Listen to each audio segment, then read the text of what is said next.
How would you like a 15% discount to my daily email, the stack of stuff, the show notes, discounts to the conference, all of that? All you need to do is text the word show to 33777. You'll get the annual subscription with a 15% discount to my daily email. You'll get the stack of stuff, the links to the show notes, discounts to the conference, and so much more. All you have to do is text the word show, SHOW, to 33777. Text show to 33777.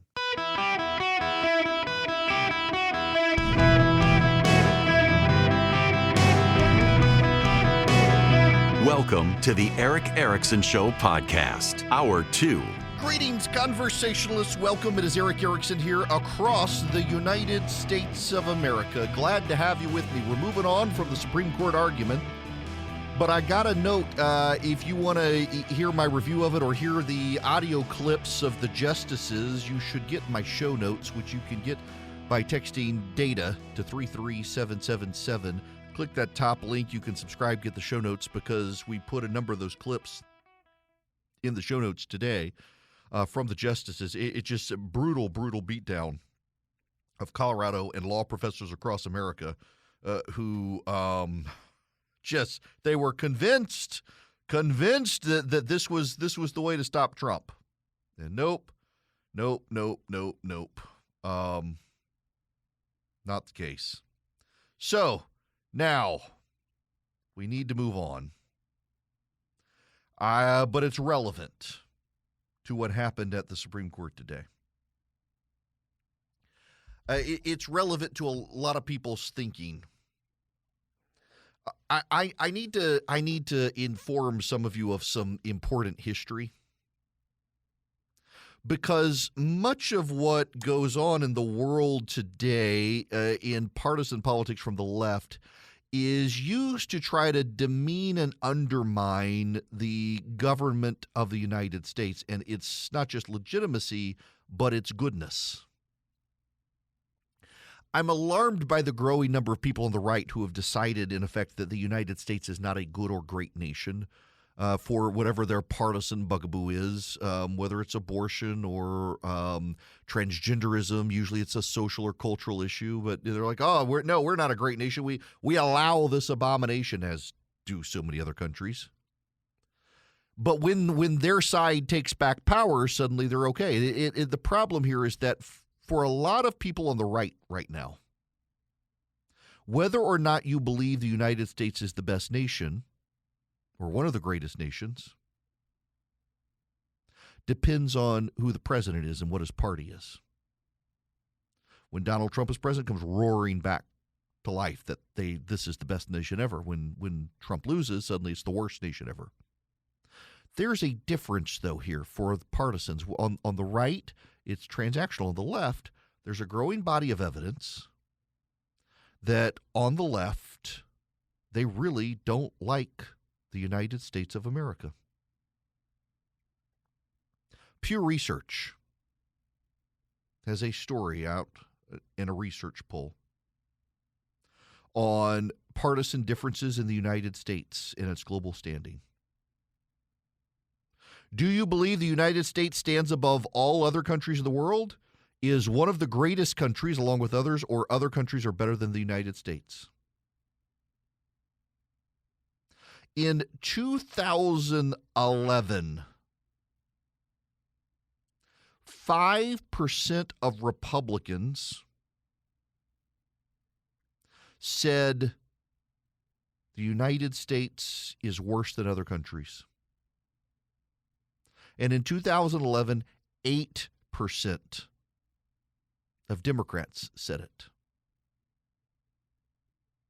In 2019, it was 5% of Republicans and 27% of Democrats. In 2023, 17% of Republicans think other countries are better than the United States. 36% of Democrats do. More than a third of Democrats think other countries are better than the United States. In 2011, 47% of Republicans said the United States stands above all other countries on the planet.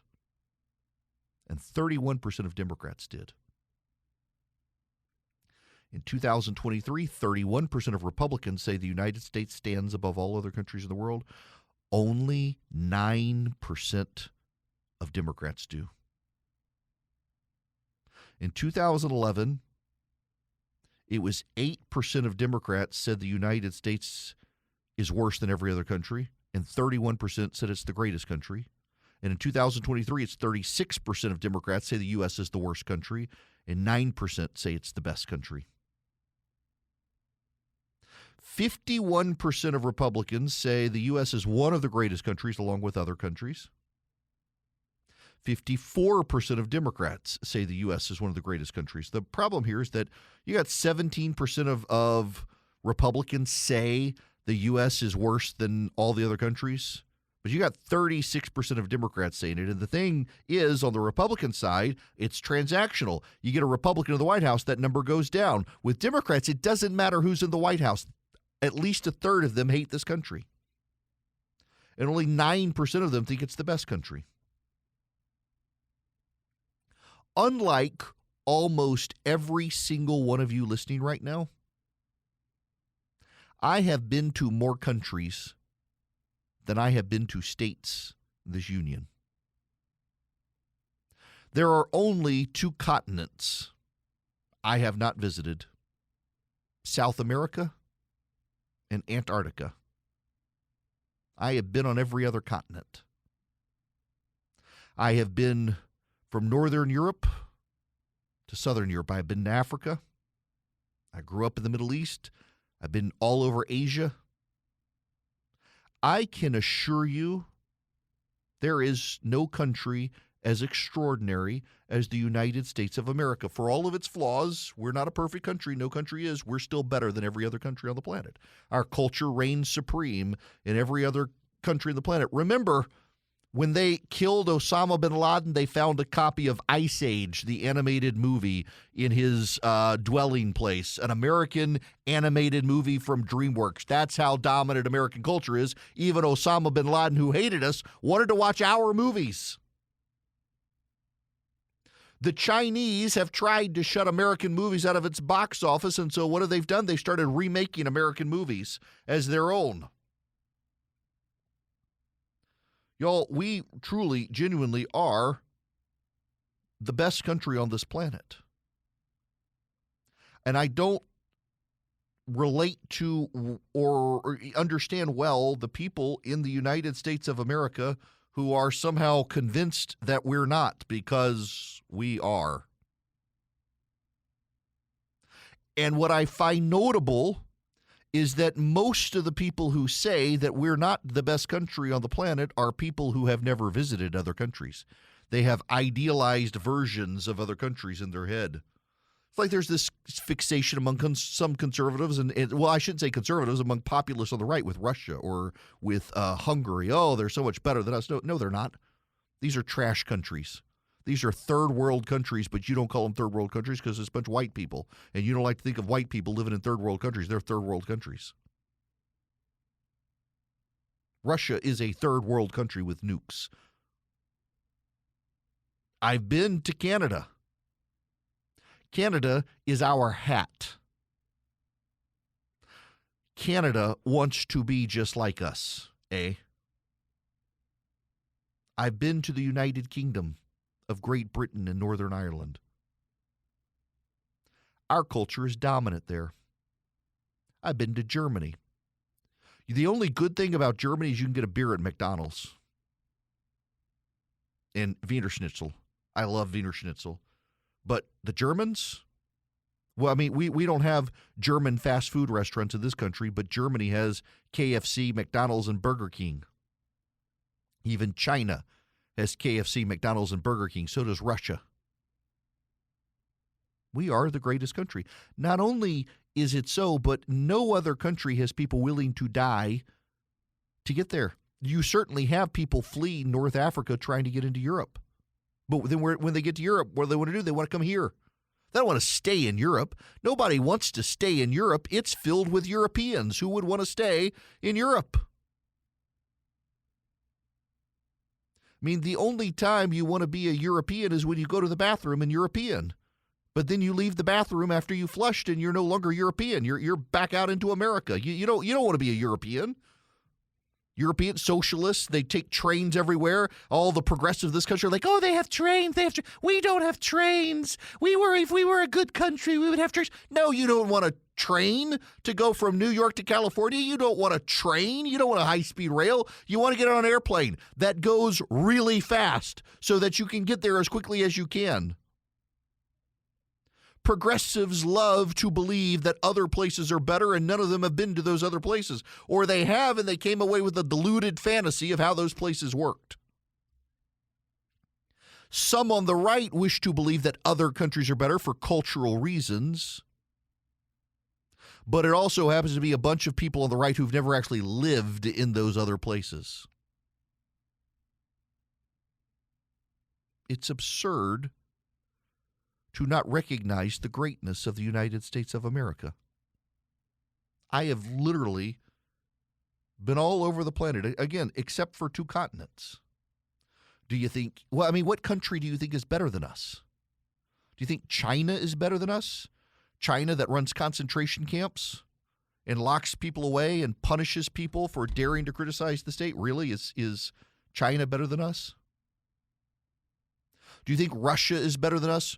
Russia, a country that is releasing its convicts from prison to go let them die on the plains of Ukraine? Really? You think it's better than us? Do you think Mexico is better than us? A country with a president controlled by drug lords where people are fleeing? Do you think, Egypt? Is Egypt better than us? Certainly older than us. It's got the pyramids. It's a third world country. Where do you think is better than us? And that's the thing. The people who come up with these other countries and say, well, actually, this country is better than us. It's more moral than us. Look at Hungary. Hungary values families, and Hungary didn't allow transgenderism, and Hungary persecutes the gays. It's clearly better than us. Oh, because they treat a class of people you don't like badly than the United States does, you presume that Hungary is better than us. No, it means you're actually a moral weirdo.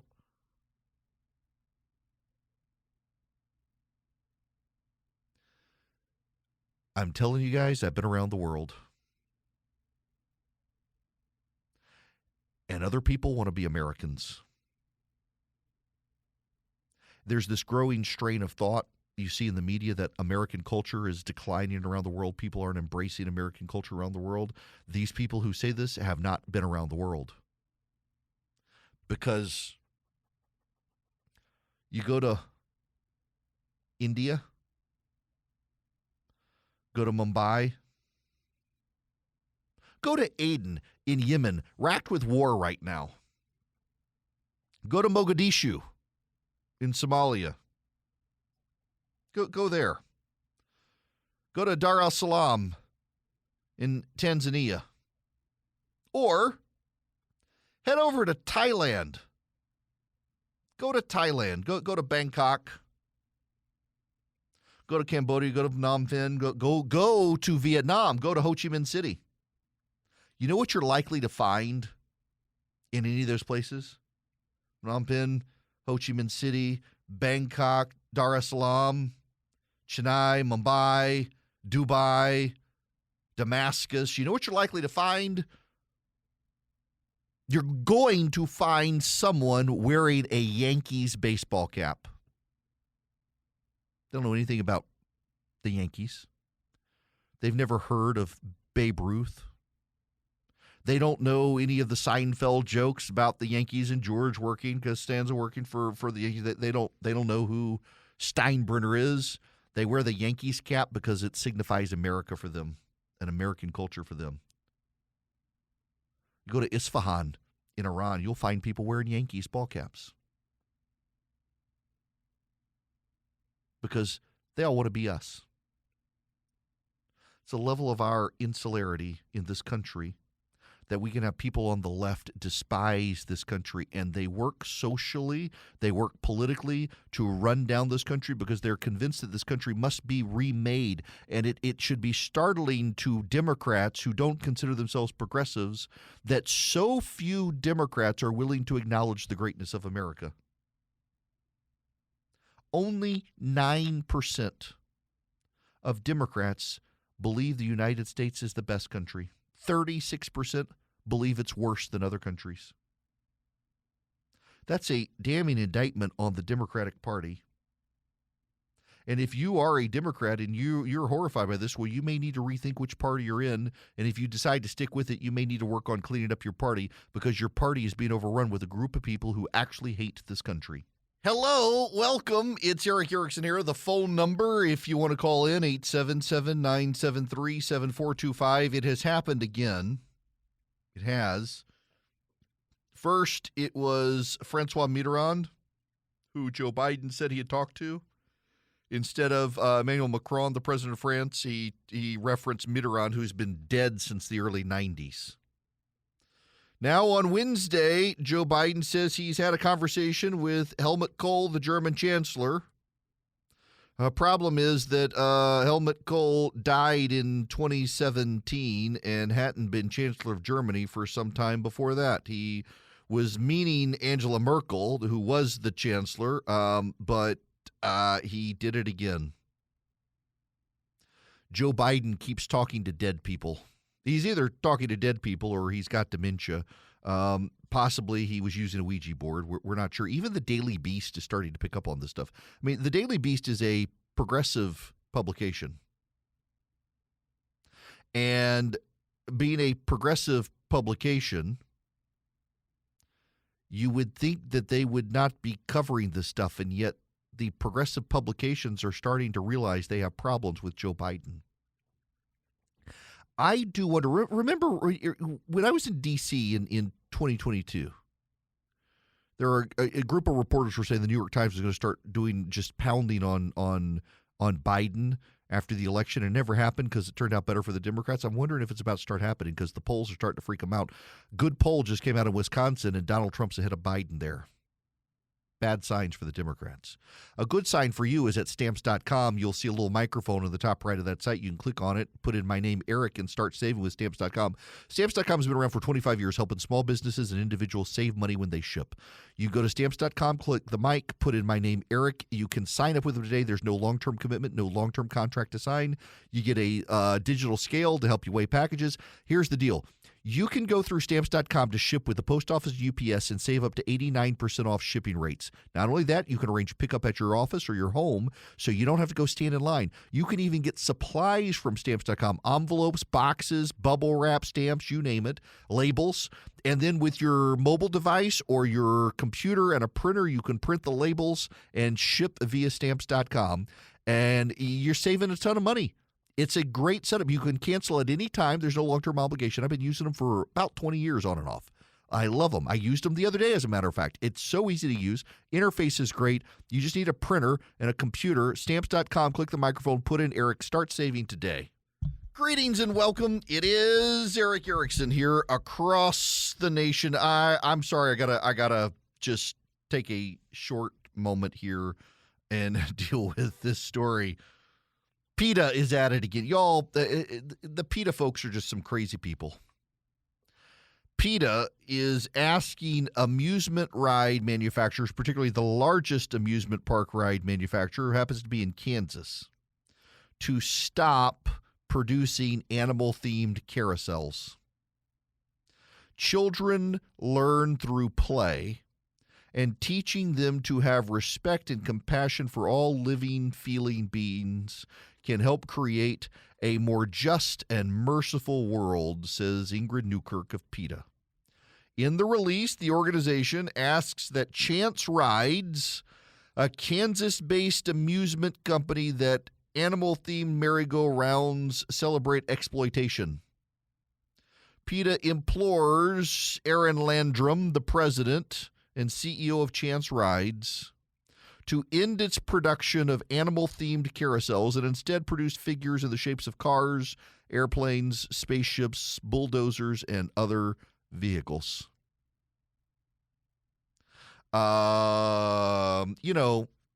Okay. So first of all, can we just give it to PETA for just a minute? In all candor and honesty, these are true believers. These are true believers. And you got to admire their dedication to their beliefs. They come across as insane to all the rest of us, but they are true believers. It's cult-like. It's honestly, it's like the people who gave up Bud Light until Donald Trump said it's safe to drink the Bud Light. Now they're like, I'm going to go get a case of Bud Light. I don't even drink beer. I'm Baptist, but I'm going to have some because he said so. And there literally were examples of this yesterday on social media. People who sold their Anheuser-Busch stock said they never, ever, ever drink Bud Light again. And then Trump says, hey, you can drink it. They're holding the fundraiser for me. They're like, I'm going to go buy me some Bud Light. It's cult-like. PETA is cult-like. PETA is don't make carousels in the shapes of horses because they'll ride the horses and think the horses are creatures. Horses are meant to be ridden. God gave us horses as work animals. He gave us dogs to help us. There are some brilliant, wonderful breeds of dogs out there that help farmers. They're wonderful. They help round up the sheep for the slaughter. I mean, what does PETA think about those dogs? Those are some problematic dogs. I'm the screwed up Irish people, but God bless them. True believers. They're the true believers. I feel bad for the companies. All right, I got to move on. I saw that story, and the whole thing is absurd to me.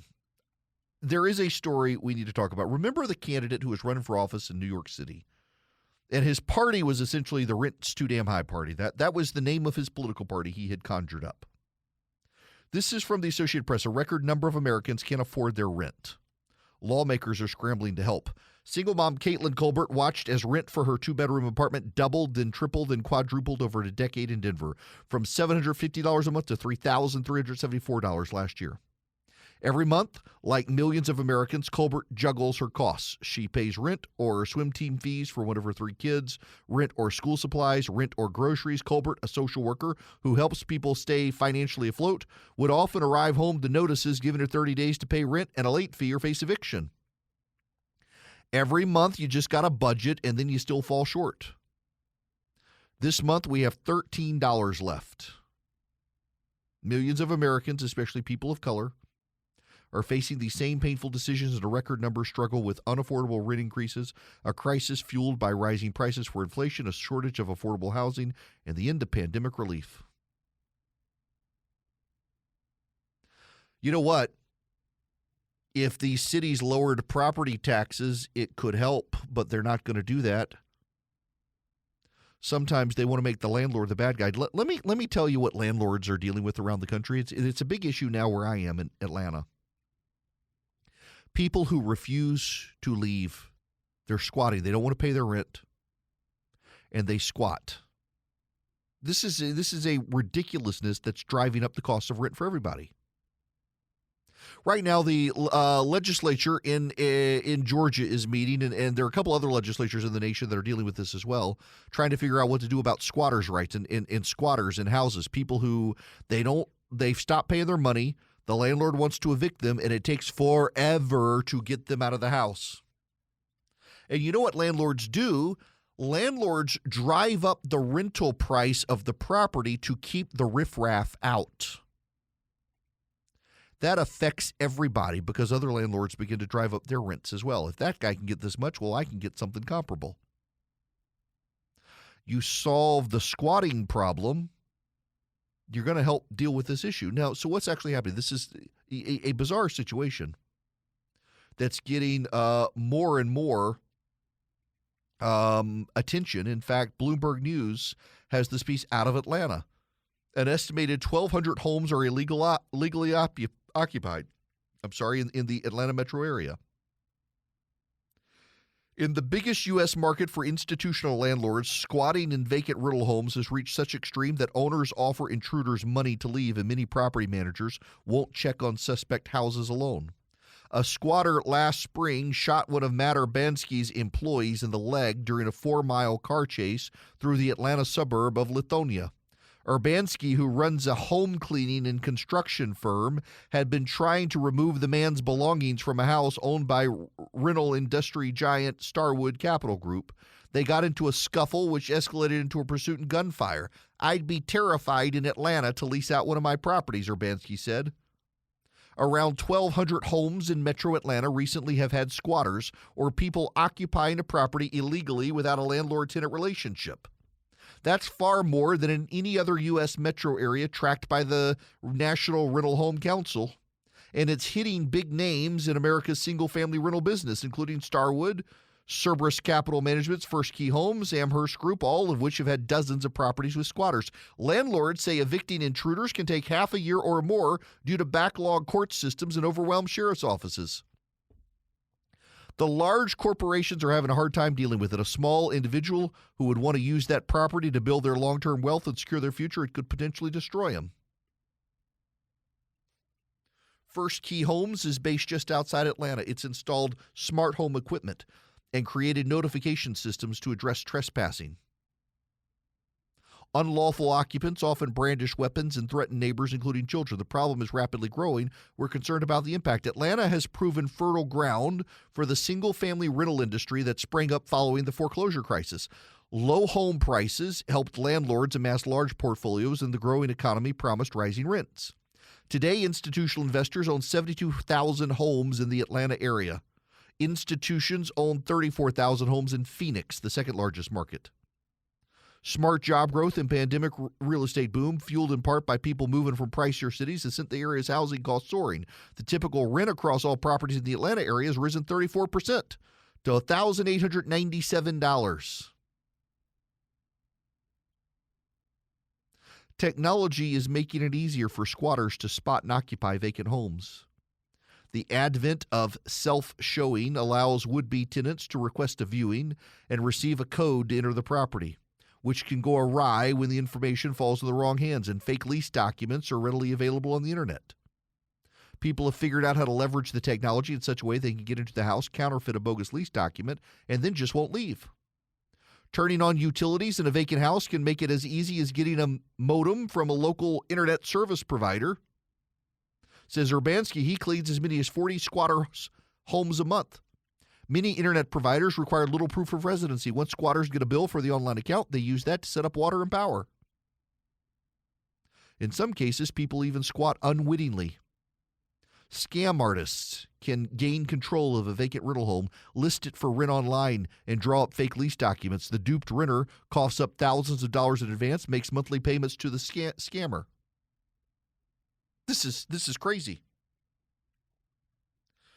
They profile a woman who got a squatter out of a home. It took 2 months. It took 2 months. She had to file an intruder affidavit in her county, DeKalb County. And now she doesn't know how to list her property for rent. She's terrified to post renting online.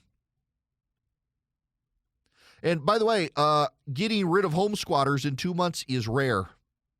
If a landlord files an eviction lawsuit, getting a court hearing can take 3 months, and then another 3 months to get a sheriff's deputy or a county marshal to clear the home out. It can take up to 6 months to do. Intruder affidavits can be faster, but they come with troubles. Georgia law allows a property owner to submit an affidavit to the local sheriff asserting somebody is intruding on the property and instruct the sheriff to remove them. The intruder can avoid immediate removal if he provides a counter affidavit showing a legal right to be there. Through the first 10 months of 2023, 275 intruder affidavits were filed in one single county in the Atlanta area, DeKalb County. Of the properties involved, Starwood owns 78. Austin, Texas-based Amherst owns 70. Atlanta, Georgia-based First Key owned 42. Then there's a horrible situations of individuals. Tim Arco, 34 years old. He needed a lawsuit in 7 months to clear squatters from a rental home he managed and partially owned near the East Lake Golf Club in Atlanta. He discovered trespassers, one of whom flashed a handgun at him. He returned to the property with his own rifle for protection, only to be detained and questioned by police about why he was armed. He lost $1,800 a month in rent. Broken appliances, holes in the wall. He had to repair it. He's leaving the property management business. This is affecting renters. This is affecting the cost of rent. This is affecting the entire market.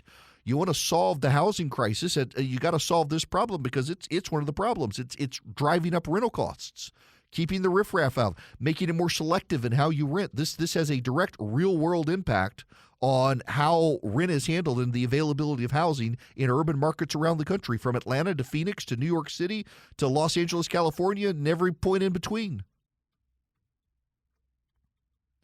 Local property taxes is another issue. Local governments keep jacking up property taxes, and they think, well, the renters don't pay it, the property owners do. I had this when I was on a city council. People on my city council really thought if we raise property taxes, it's the landlords who will pay it, not the tenants. I was like, you idiots, how do you think they assess rent? How do you come up with rent? They could not comprehend. They didn't want to comprehend it is what it was. They wanted to play ignorant. A lot of people in this country don't have the money to own a house right now, particularly because of interest rates. They're having to rent. And landlords are raising prices because of property taxes and other fees and because of the cost of squatting and the legal issues involved. If government can't get the basics right and help the law-abiding, property-owning citizens, trust in government breaks down.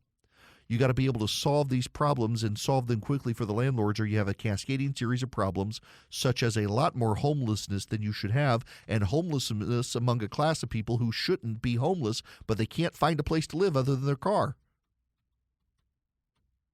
It has a cascading problem around the country. We're going to have to deal with these issues. And Atlanta, the legislature, y'all are meeting here in Georgia right now. This is a huge issue. Forget renter rights. You need to deal with landlord rights and make it real easy to evict people. There's been this big push to expand renters' rights against landlords in Georgia. No. You need to help the landlords. Real-world issues. Property ownership matters and should be respected. It's actually one of the hallmarks of our Constitution. It's reflected in Hillsdale College's Constitution Minutes, that they educate Americans on the Constitution, how to deploy the Constitution, what it means for Americans. They're stewards of good constitutional governance in this country, and they want to educate you about it. Right now, if you go to ericforhillsdale.com, you can get a free pocket Constitution with the Declaration of Independence. You can even listen to the Constitution Minutes that air during advertising breaks on this program. You can share them with your friends. You can appreciate and value the Constitution of the United States of America. Our citizenry needs to be educated about the Constitution to perpetually renew our commitment to it. Hillsdale College understands that. They want you to understand it as well. If you go to ericforhillsdale.com today, ERICK, ericforhillsdale.com. You get your free pocket Constitution. You hear the Constitution Minutes. You can share them with friends. You can educate yourself and your friends about the Constitution. Get a copy for yourself. You should read the American Constitution. As a nation for the people, of the people, by the people, it was a nation of laws for men. The founders made it easy to read and understand our Constitution.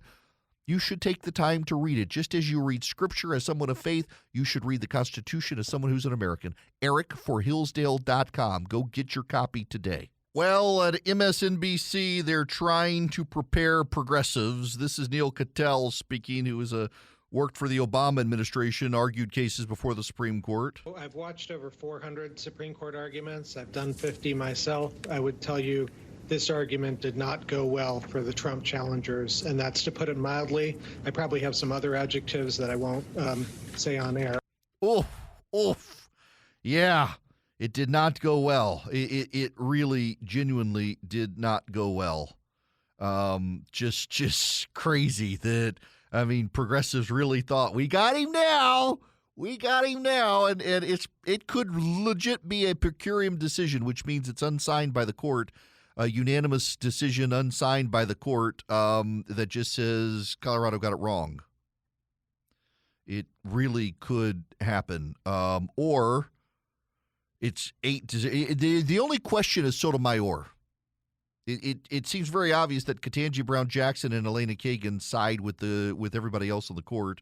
Sotomayor was the only one who really asked skeptical, like they all asked skeptical questions of Trump's lawyer, but like she was really affirming of the Colorado justices, which were notable. It just it was a bad day for progressives. All right, we gotta move on to other things, including immigration. Need to talk to you about it. Joe Biden, the White House signaled that if Congress didn't pass the immigration proposal that is in the Senate, that they would essentially open the floodgates at the border beyond their already flooded gates. Except now Joe Biden, who a month ago said that he had no more power to do anything, is saying, actually, I could use an executive order to shut down the border. It's kind of funny to watch the panic set in among Democrats. They really did think that they could blame Republicans for this after months and months and months of doing what they did. I'm sorry, y'all, but the fact that the Biden administration is now in full panic over immigration after months of telling us it's no big deal is actually kind of hilarious to watch. Watch the scramble happen. We will get into that, what they're doing the state of play, and also why this was never going to happen. I think it's worth reiterating why this was never going to happen. The subject of my syndicated column this weekend in newspapers around the country as well. I'll get into it. But